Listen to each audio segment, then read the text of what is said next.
In today's society, teens face a variety of different issues. Through poetry, we feel like we can connect with our peers as an outreach to shed some light on all the different issues that are put on teens in today's society. Have you ever heard the sound of a heart starting to break? Have you ever heard a sound worse than the one it makes? It begins with a simple story or one hurtful word, growing into a flood of emotions when the waves of faggot, spaz, stupid gay, and nobody cares crash onto the shore? Or does it begin when change starts to replace what once was before? But what if it's never different and it's all the same thing every day, and change is all you pray for? Because being pounded with words and eyes and faces can only go so far until your mind is filled with scars.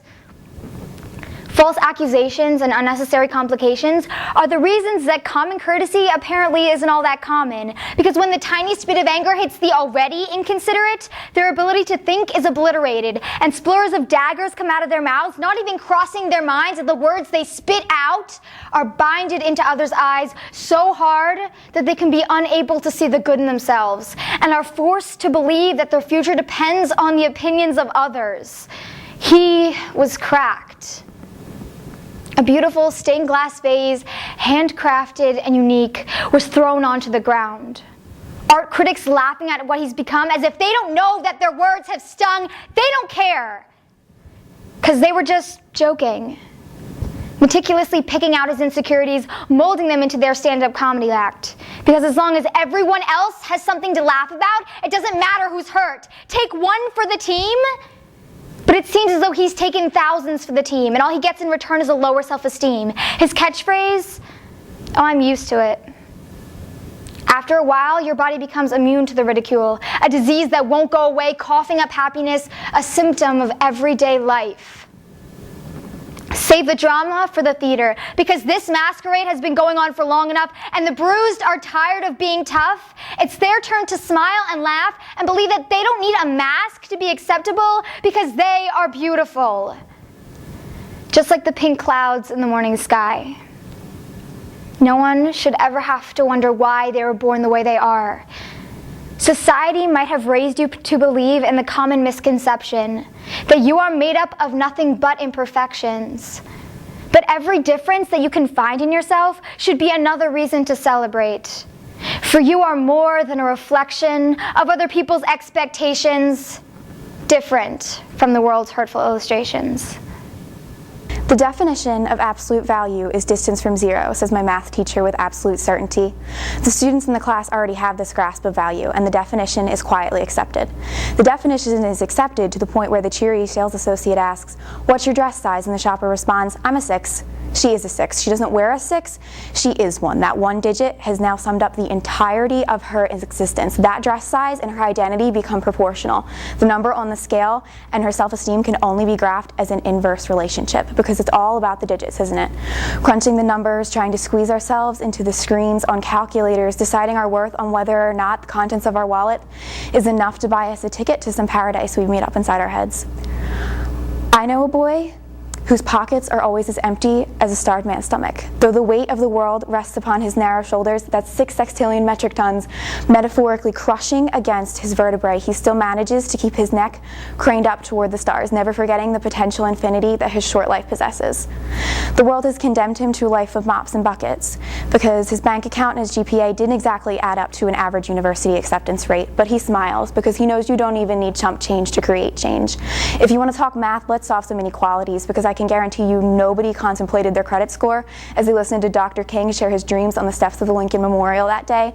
And as Gloria Steinemann's words freed me from my matrix of misogynistic misconceptions, I somehow forgot all about my first semester's GPA.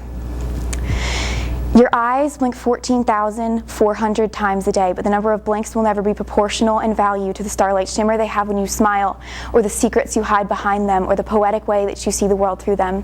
The average human heart beats somewhere between 60 and 100 times a minute, but the number of beats will never be able to capture your ability to kiss them so hard they'll need CPR to get theirs moving again. And the estimated American casualty count in the Iraq War is 500,000, but those 6 digits will never appropriately depict the cries of a mother who unthinkably saw her child buried before herself. I have drawn breath on this earth for 16 years, 365 days in each. That's 140,160 hours, 8,409,600 seconds, and every single one of those very well could have been my last.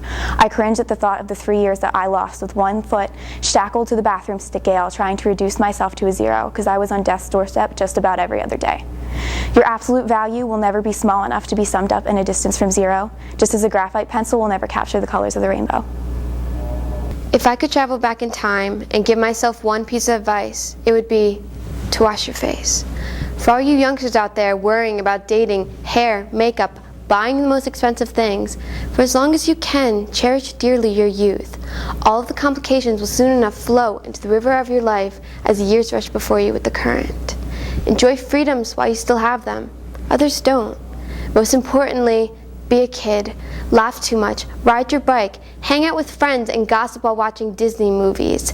Bring back the coolness in being a book nerd, visit the library, paint pictures of the sun and the flowers. And remember the time when suicide was never ever on the thoughts of anyone around you and life was good because you did what made you happy. Wash your face, and remember when someone's stealing the crayon you were using, and there was no such things as bullies, or drugs, or alcohol, or failed parents, or teenage pregnancy, or war, or death. Don't you ever forget those moments.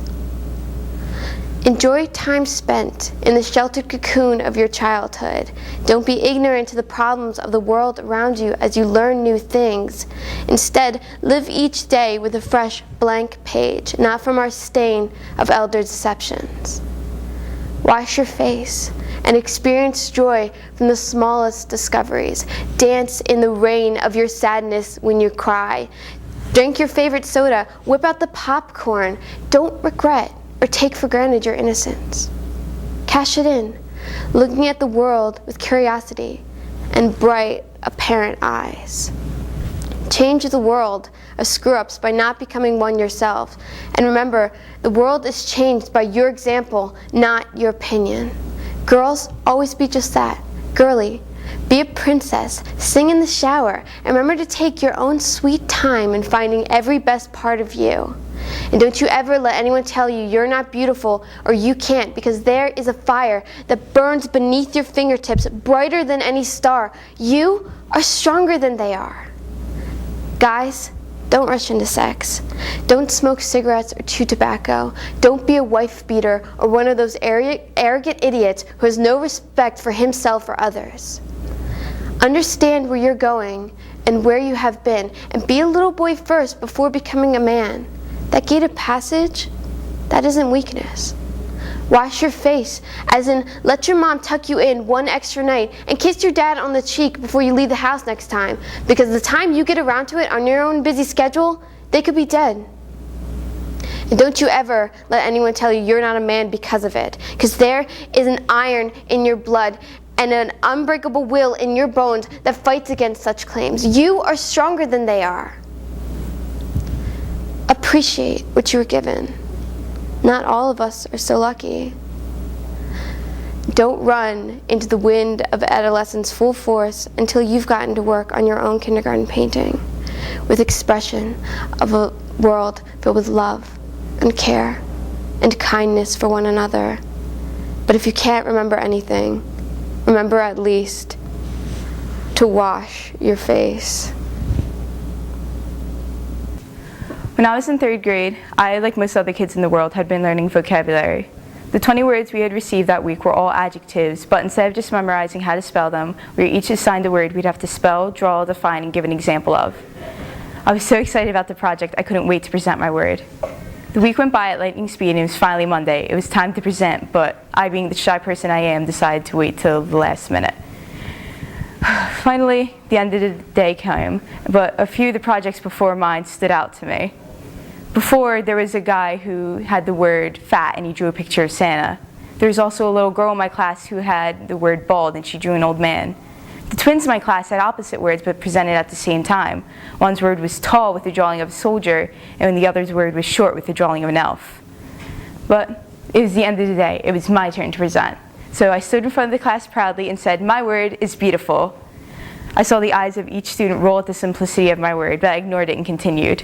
I said, beautiful is spelled B-E-A-U-T-I-F-U-L, and according to the dictionary, it means having qualities of beauty.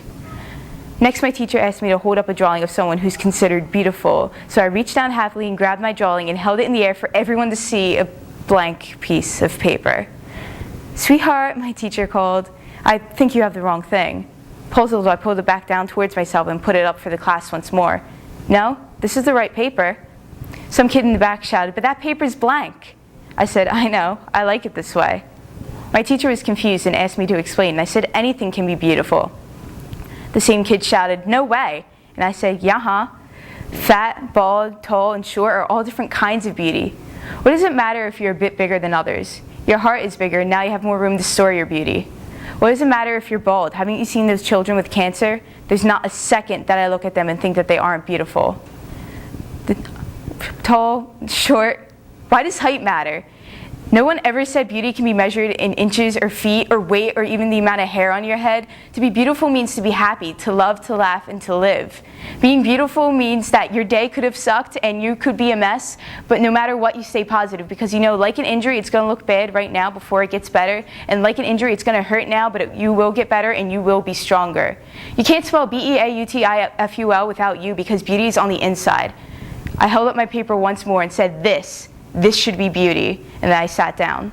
I received a standing ovation from the entire class, and I even made 3 new friends. One was really tall, one was quite short, and one was fat. But I never knew their real names because despite what others called them, I always called them beautiful. B-E-A-U-T-I-F-U-L. To be of any shape or size and still be happy. Beauty.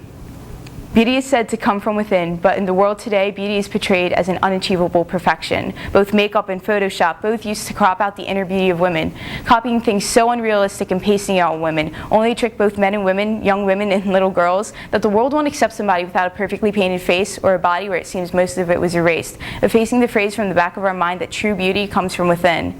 Because maybe she's born with it, or maybe it's a crap ton of makeup and far too many touch-ups. Smile. Be happy because you are who you are, and you have come so far in this world of ridiculous expectations. You're alive when so many people have tried to put you down and make you frown, all because you're real. But you're made of steel. You're strong, unchangeable, and like always, you're beautiful. Because beauty is what you are, and what you are is perfect. Through poetry, we use our stories and other stories to connect with our peers. To inspire others. To entertain with the beauty of language. And to make others feel like they're not alone.